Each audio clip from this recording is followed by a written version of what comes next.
As your 401k keeps growing, learn some strategies to help reduce the pain when you have to pay those RMDs.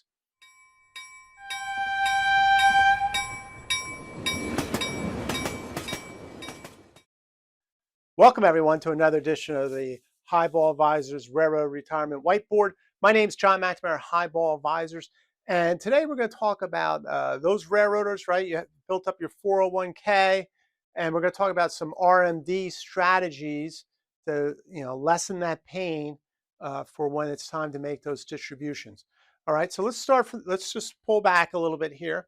And RMD, right? It's an acronym for Required Minimum Distribution. So basically, you've been putting money into a tax-deferred account, haven't paid any tax on it, right? So you have an IOU to the IRS, and it's gonna come due at your required minimum distribution age, 74, 75, right around there. They're gonna just systematically take money out every year. So while we're all excited, and it's nice, the market's been going up at the time of this recording. Nobody's happier than the IRS because their piece of your portfolio that they own basically is going up also. So they're happy. So we want to try to make that a little bit less painful. All right, so let's go through the first one. So if you're still working, you can say, okay, well, I'm not going to put as much into my 401k. Also, maybe fund a Roth IRA also, another way to look at something you could do that. And there's income limits on that, so you can check that out. You can fund a taxable account, right? Just put money into a brokerage account. Now that will grow and you'll have capital gains on that as you take those funds out. But that's one way to avoid the payment to the IRS, right?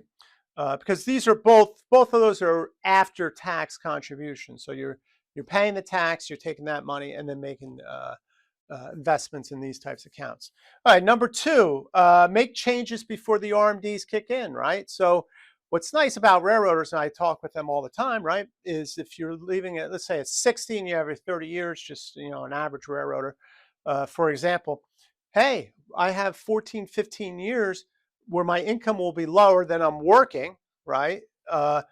Great chance to Roth conversions, right? So take some money, take it out of your tax deferred accounts, keep it inside the tax brackets, and then pay tax on it and convert it into a Roth. Now, just real quick, that's a Roth conversion, not a Roth contribution. So you can do more than the annual limit of, let's say, if it's 7,500 or 8,000, 8,500. You might be able to do $30,000 or $40,000 and still stay inside your tax bracket. So that's one way.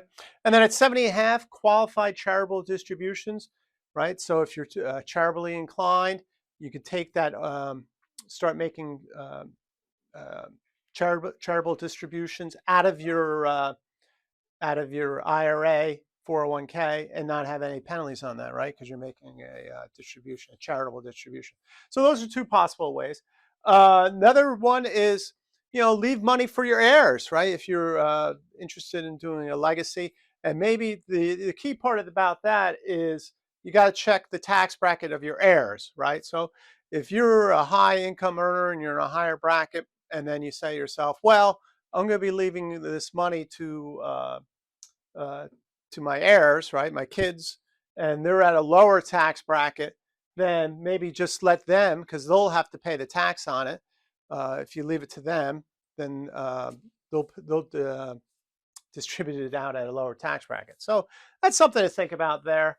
That's one strategy. And then the other is, as you take those RMDs, is just reinvest the money at the withdrawal, right? So you're going to have to go pay the tax on the withdrawal, and then you can put it into a Roth or even into a taxable account.